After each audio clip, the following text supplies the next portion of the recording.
Еще раз доброе утро всем. Это утро вместе с нами встречает заместитель директора Государственного музея изобретательных искусств Республики Ингушетия Ася Илоева. Доброе утро. Доброе утро.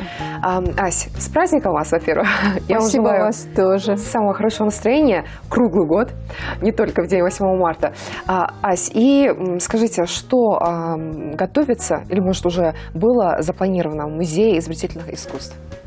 Ну, мы в преддверии вот этого замечательного мартовского дня провели персональную выставку замечательной художницы, мастера декоративно-прикладного искусства Лиды Ахмедовны Оздоевой.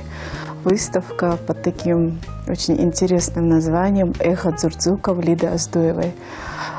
Эту выставку, свою первую персональную выставку, Лида посвятила всей прекрасной половине человечества нашей республики. И на выставке собралось очень много неравнодушных к ее творчеству женщин, самых красивых женщин нашей республики. И вот такое замечательное событие Лида посвятила свою выставку. Да, я видела, Инстаграм был заполнен этим, и многим понравилась выставка. Я надеюсь, людей тоже было немало. Действительно, людей у нас на выставке было очень много своих и старых гостей, но очень много было, приятно было увидеть очень много новых лиц, которые как-то были немножко знакомы с творчеством Лиды, ну и захотели сами лично соприкоснуться с ее прекрасным творчеством.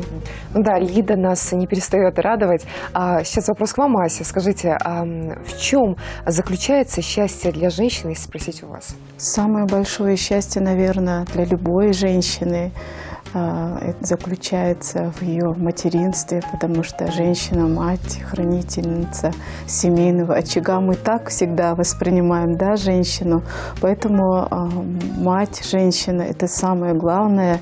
И в этот смысл очень много подсмыслов включено, которые в течение всей своей жизни каждая женщина старается соответствовать, учиться и радовать нас всем своим теплом, своими навыками, своей мудростью.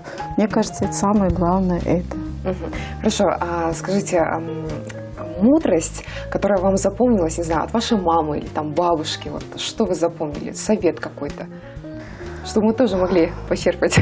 Вы знаете, вот тема бабушки в этот прекрасный день, мне кажется, это особенно такая важная часть, потому что с каждым годом наших бабушек, мудрых, старых бабушек, к сожалению, остается все меньше и меньше. И мне кажется, самую большую мудрость мы могли только черпать от наших уже в возрасте старых бабушек. Сейчас бабушки более молодые, они не прожили такие суровые, долгие годы, как прожили наши уже старые бабушки. У меня была тоже бабушка, от которой я получила очень много тепла, радости, и поэтому моя бабушка всегда учила меня только правильным вещам, потому что все бабушки, мне кажется, они старые наши бабушки, да, они, которые прожили такую долгую жизнь, они воспитывались по-другому, ценности были другие. И этим ценностям моя бабушка меня тоже учила.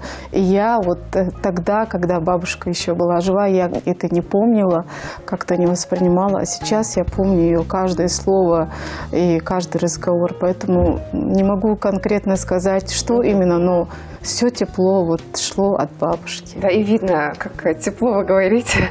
Да. И хочу попросить вас поздравить всех наших телезрительниц. Мне кажется, самые прекрасные женщины – это наши женщины, все женщины, которые населяют нашу многонациональную республику. Я желаю прежде всего семейного уюта, счастья, радости, чтобы семейное тепло, которое они для нас создали, пусть это тепло мы с вами делаем все теплее и теплее. Пусть мы никогда их не будем огорчать. И пусть все женщины будут любимы. И с радостной улыбкой пусть никогда не сходят с их прекрасных лиц, потому что каждая женщина, она прекрасна. Просто нужно научиться уметь увидеть в ней это прекрасное. Поэтому я желаю только радости, счастья, тепла и побольше улыбок. Спасибо, я присоединяюсь к вашим словам. Спасибо вообще, что пришли к нам в гости. Хорошего Спасибо дня. вам тоже, хорошего. И мы вас не отпускаем с пустыми руками. Такой скромный букет. Спасибо. Надеюсь, это хоть как-то поднимет ваше настроение. Да, очень приятно. Спасибо большое. Спасибо. А я напомню, что это утро я с нами встречала заместитель директора Государственного музея изобразительных искусств Республики Ингушетия Асия Евлоева. Мы продолжаем. Оставайтесь с нами.